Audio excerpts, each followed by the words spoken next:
नमस्कार। मोहिद यूसुफ पाकिस्तान के national security adviser, उन्होंने एक इंटरव्यू दिया पाकिस्तान के एक प्राइवेट चैनल को और उसमें कई जगह अपने आप को ही कॉन्ट्रडिक्ट कर गए। कॉन्ट्रडिक्ट किया मतलब उन्होंने पहले इंटरव्यू में कुछ बोला और बाद में कुछ बोला और इससे उन्होंने जता दिया कि क्या सिचुएशन है पाकिस्तान की इस समय। वो सिचुएशन मीन्स वो डिसीजन नहीं ले पा रहे हैं, उनके सामने क्लैरिटी नहीं है। दूसरी चीज़, मीडिया के सवाल के जवाब उनसे नहीं बन रहे। और उसी से जुड़ा हुआ एक स्टेटमेंट और अभी थोड़ी देर पहले आया, व्हाइट हाउस की प्रेस सेक्रेटरी हैं जेन साकी, उन्होंने बोला कि इंडिया और चाइना के बॉर्डर टेंशंस पे उन्होंने बोला, we continue to closely monitor the situation, we continue to support dialogue and peaceful resolution of these border disputes. साथ में उन्होंने ये भी बोला, we have been pretty clear about how we view Beijing's behavior in the region and around the world। Clearly बोला, इसमें add भी किया, इसमें ऐड ये किया, we believe it can be destabilising and we are concerned by the People's Republic of China's attempt to intimidate its neighbors। we'll continue to stand with our partners on that। अब इसमें ये मोहिद यूसुफ पे भी हम बात करेंगे। इसकी इंपॉर्टेंस क्या है? इसकी इंपॉर्टेंस ये है कि उन्होंने ये बोला कि चाइना अपने नेबर्स को डरा रहा है, धमकी दे रहा है और हम अपने पार्टनर्स के साथ खड़े हैं। इसका मतलब ये कि पार्टनर्स के साथ आप जो खड़े हैं ना, हम अगर पार्टनर्स पे कोई संकट आएगा तो हम उनके साथ हैं। दूसरी चीज़, वो इस डायलॉग से, इस स्टेटमेंट से ये चीज़ तो बहुत क्लियर होती है कि पाकिस्तान चाइना एक्सेस के खिलाफ अमेरिका खड़ा है। Now coming back to Moeed Yusuf interview, Moeed Yusuf interview भी इसी से डील करता था। उन्होंने मोहिद यूसुफ से जो आदमी इंटरव्यू कर रहा था उसने ये पूछा कि क्या हमारा अमेरिका से रिलेशंस खराब हो गए हैं, वो हमें घास नहीं डालते। तो मोहिद यूसुफ ने एक ऐसा स्टेटमेंट दिया जो कि शायद ही कोई बेवकूफ़ आदमी दे। उन्होंने ये बोला कि नेशनल सिक्योरिटी एडवाइज़र के तौर पे मैं ये बोल रहा हूँ कि अमेरिका या किसी और कंट्री का पाकिस्तान के बगैर गुजारा नहीं हो सकता। ये स्टेटमेंट बहुत बड़ा स्टेटमेंट था और उसके बाद उन्होंने ये भी बोला कि अमेरिका ने हमसे अड्डे मांगे थे, हवाई अड्डे मांगे थे, एयर बेसिस मांगे थे और हमने मना कर दिया। दो स्टेटमेंट्स, एक अमेरिका को अड्डे मना कर दिए, ये भी बोला कि अभी तो अमेरिका हमारी एयर स्पेस यूज़ नहीं कर सकता, लेकिन हमने अड्डे मना कर दिए, और दूसरा हमारे बिना गुजारा नहीं हो सकता। ये दो स्टेटमेंट्स खुद में बहुत डेंजरस थी। ये समझ रहे थे कि हमारे बिना किसी कंट्री की नैया पार नहीं चलेगी। कटोरा लेके वहीं बैठे हैं अमेरिका में IMF के सामने कि हमें पैसा दे दो, वहाँ सऊदी अरेबिया में बैठे $3 बिलियन के लिए, UAE में बैठे, लेकिन इनके बिना गुजारा नहीं चलता। अगर इनके बिना किसी कंट्री का गुजारा नहीं चल रहा होता तो खुद वो कंट्रीज आपके पास आते ना कि पैसा ले लो, हमें हेल्प करो। उल्टा है। अच्छा, ये क्वेश्चंस जो हैं वो पाकिस्तानी मीडिया शायद नहीं पूछ पाता, जो क्वेश्चंस मैं आराम से यहाँ दिल्ली में बैठ करके पूछ लेता हूँ। लेकिन फैक्ट रिमेंस कि उनके इंटरनल कॉन्ट्रडिक्शंस जो हैं वो बड़े ही ख़राब थे और मुझे समझ में नहीं आया। 45 मिनट का इंटरव्यू था, मैंने इस पूरे इंटरव्यू को 2 बार सुना और उसमें से मुझे जो निकला वो ये कि उन्होंने बोला कि बाद में ये बोला कि कोई भी कंट्री जिसके पास इकोनॉमिक इंडिपेंडेंस नहीं होती उसकी फॉरेन पॉलिसी भी इंडिपेंडेंट नहीं होती, और उसमें ये बोला कि हम अमेरिका पर डिपेंडेंट हैं क्योंकि हमारी इकोनॉमिक पॉलिसी इंडिपेंडेंट नहीं है, क्योंकि हमारी इकोनॉमिक इंडिपेंडेंस हमारे पास नहीं है, और उससे इकोनॉमिक इंडिपेंडेंस नहीं होती, हम दूसरों से लोन लेते हैं, हम दूसरों से पैसा लेते हैं, तो हमारी इंटरनेशनल पॉलिसी भी इंडिपेंडेंट नहीं हो पाती। तो वो किसी भी कंट्री का हमारे बिना नहीं चलती ज़िंदगी और हमारे बिना नहीं चलेगा, वो यही इन्होंने कॉन्ट्रडिक्ट किया। साथ में एक्चुअली ये बेवकूफ़ बनाता है पाकिस्तानी पब्लिक को, और पाकिस्तानी पब्लिक सोचती है कि अरे हम इतने इम्पॉर्टेंट है कि हमारे बिना किसी की नैया पार नहीं हो सकती। अगर ठीक से पूरा इंटरव्यू सुना जाए तो वो फंस जाते हैं, क्योंकि वो एक इसका जवाब दे रहे थे, ये जो बोल रहे थे कि हम इंडिपेंडेंट नहीं है, वो किसी एक क्वेश्चन के जवाब में उन्होंने ये एक्सप्लेनेशन दिया, दूसरे क्वेश्चन के जवाब में उन्होंने वो एक्सप्लेनेशन दिया, दो अलग अलग। अब दोनों को जोड़ दें तो इनके झूठ एक्सपोज हो जाते हैं एक ही इंटरव्यू में। इसके बाद इन्होंने ये भी बोला कि पहले बोला कि अमेरिका की नैया हमारे बिना पार नहीं होगी, हमारे बिना नहीं चल सकता गुजारा।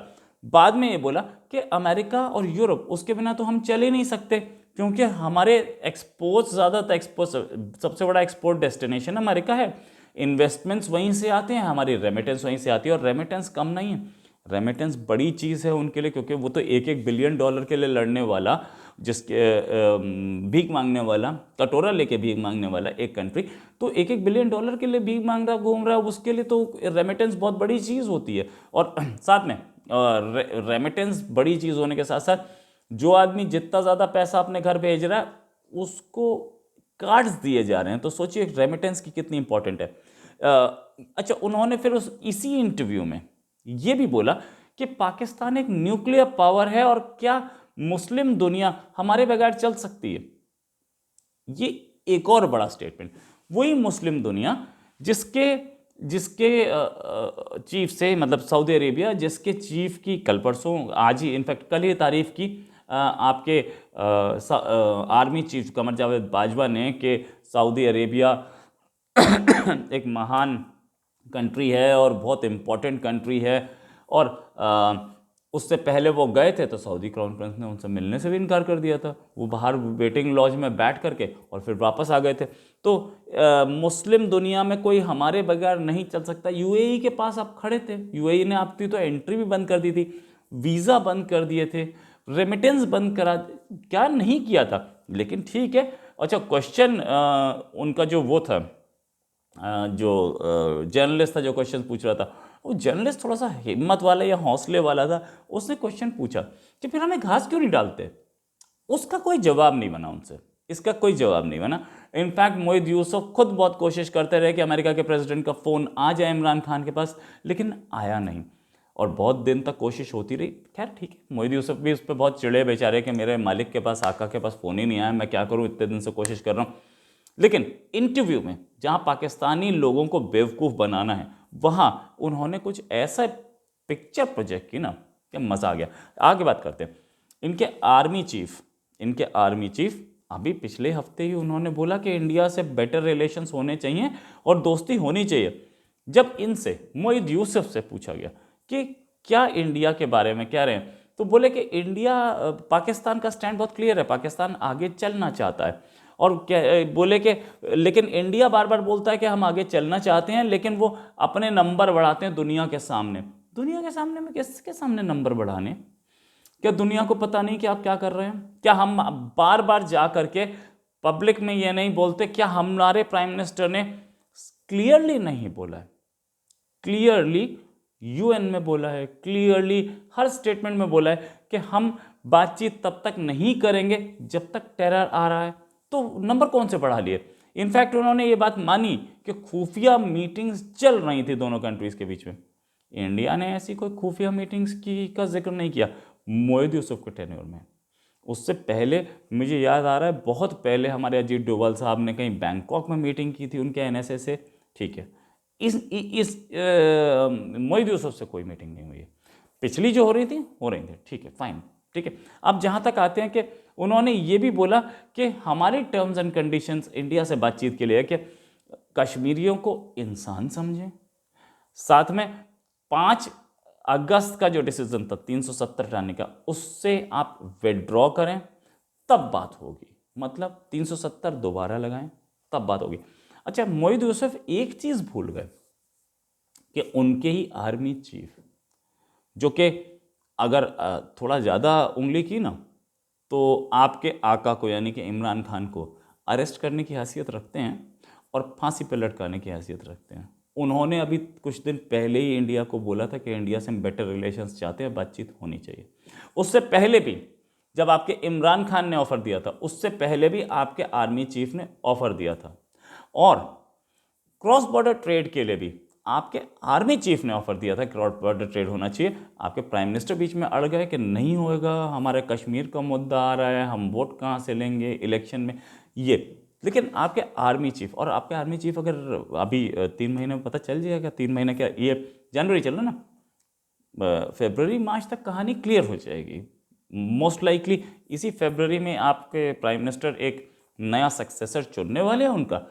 हो सकता है फरवरी हो जाए, हो सकता है बहुत ज़्यादा खराब सिचुएशन रही तो मार्च हो जाए। सक्सेसर चुन लेंगे, उसके बाद रिएक्शन देख लेना आप क्या होगा बाजवा का। और कहा तो यह जा रहा है कि थैंक यू हो जाएंगे। खैर एनीवेज, ये जो आपने रखी कि कश्मीरियों को इंसान समझें, तो अगर हम उन्हें गधा खच्चर समझते हैं तो आईएएस हमारे यहाँ गधे पास नहीं करते, और हमारी आर्मी में भी हम गधे नहीं रखते। गधा आप समझते हैं जिसको जिसको आप न पाकिस्तानी नेशनैलिटी दे रहे हैं, ना उसे आप पाकिस्तानी मान रहे हैं, ना उसको एक इंडिपेंडेंट कंट्री मान रहे हैं, वो गुलाम मान रहे हैं। गुलाम वाली स्टेटस है ना।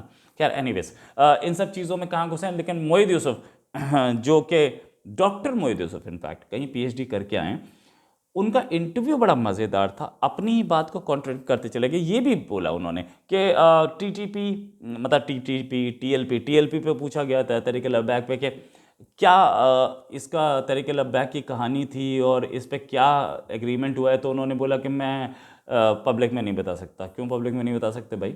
एक ऐसी ऑर्गेनाइजेशन जिसने आपके 8 लोग मार दिए, उससे जो क्या वो हुआ है एग्रीमेंट हुआ है, वो पब्लिक में नहीं बता सकते। अच्छा दूसरी चीज़ एक और, ये चीज़ें न पाकिस्तानी जर्नलिस्ट को दिखती हैं, न पाकिस्तानी पब्लिक को दिखती हैं, बिल्कुल नहीं दिखती। भाई क्या एग्रीमेंट हुआ है बताएंगे क्यों नहीं? आप नेशनल सिक्योरिटी एडवाइजर हैं, आपकी ड्यूटी बनती है कि आप बताएं कि क्या एग्रीमेंट हुआ है। उसके बाद टीटीपी के लिए उन्होंने बोला कि टीटीपी को एक मौका दिया गया था और उन्होंने वो मौका एक्सेप्ट नहीं किया, और अब वो उनकी मर्जी है कि वो अपने आप को कहाँ काउंट करते हैं, टेररिस्ट में या प्रो पाकिस्तान। तो उन्होंने, इंटरव्यूअर ने पूछा कि क्या उनसे हम दोबारा बातचीत कर सकते हैं, तो मोहिद यूसुफ ने बोला कि हाँ बातचीत हमेशा के लिए खुली रहती है।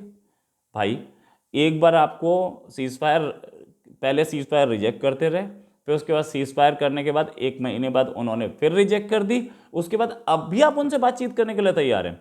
क्या पाकिस्तान घुटनों के बल नहीं झुक गया है तहरीक तालिबान पाकिस्तान के सामने? नहीं। तो ठीक है, अच्छी बात है, तहरीक तालिबान के सामने घुटने टेके हुए हैं, और इंडिया के सामने क्या लैंग्वेज यूज़ हो रही है। और आज का वो जो वाइट हाउस की स्पोक्स पर्सन है जेन सैकी, उनका स्टेटमेंट, इसको मिला के देखें ना तो बहुत सीरियस चीज़ होने वाली है पाकिस्तान के खिलाफ। इसी के साथ एक और खबर के साथ फिर हाजिर होंगे। नमस्कार, जय हिंद।